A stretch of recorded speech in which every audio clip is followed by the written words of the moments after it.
টাকার জন্য দিল্লি ছেড়েছেন পন্থ। গাভাস্কারের অভিযোগের বিরুদ্ধে মুখ খুললেন ভারতীয় দলের উইকেট রক্ষক। সুনীল গাভাস্কারের বিরুদ্ধে মুখ খুললেন ঋষভ পন্থ। ভারতের প্রাক্তন অধিনায়ক জানিয়েছিলেন টাকার জন্য দিল্লি ক্যাপিটালস ছেড়েছেন উইকেট রক্ষক। এবার সেটার বিরুদ্ধে মুখ খুললেন পন্থ। নিলামের আগে পন্থকে ছেড়ে দিয়েছে দিল্লি। গত মরশুমে তিনি দলের অধিনায়ক ছিলেন, তাকেই ছেড়ে দিয়েছে দিল্লি। সম্প্রচারকারী সংস্থার একটি ভিডিওয় গাভাস্কার জানিয়েছিলেন যে পন্থ হয়তো টাকার জন্য দিল্লি ছেড়েছেন। সেই ভিডিও শেয়ার করে পন্থ লেখেন, আমাকে দলে না রাখার কারণ টাকা নয়, এটা আমি খুব স্পষ্টভাবে জানাতে চাই। কি বলেছিলেন গাভাস্কার? ভারতীয় প্রাক্তন অধিনায়ক বলেছিলেন, হয়তো টাকার পরিমাণ নিয়ে দুপক্ষ একমত হতে পারেনি, তবে আমার মনে হয় দিল্লি চাইবে পন্থকে ফিরিয়ে নিতে, কারণ ওদের অধিনায়কের প্রয়োজন। পন্থকে না পেলে অধিনায়ক খুঁজতে হবে দিল্লিকে, তাই পন্থকে নেওয়ার চেষ্টা দিল্লি অবশ্যই করবে।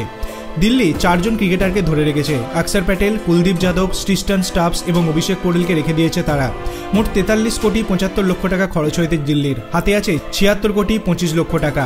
নিলামে সেই টাকা নিয়ে নামবে দিল্লি। সুযোগ রয়েছে RTM কার্ডের মাধ্যমে পন্থকে ফিরিয়ে নেওয়ার। এখন দেখার দিল্লি সেটা করে কিনা। আপনার কি মনে হয় ঋষভ পন্থকে কি দিল্লি আবার ফিরিয়ে নেবে? আপনার অভিমত আপনি কমেন্ট সেকশনে জানাতে পারেন। ভিডিওটি ভালো লাগলে লাইক করবেন, চ্যানেলটিকে সাবস্ক্রাইব করতে ভুলবেন না। ধন্যবাদ।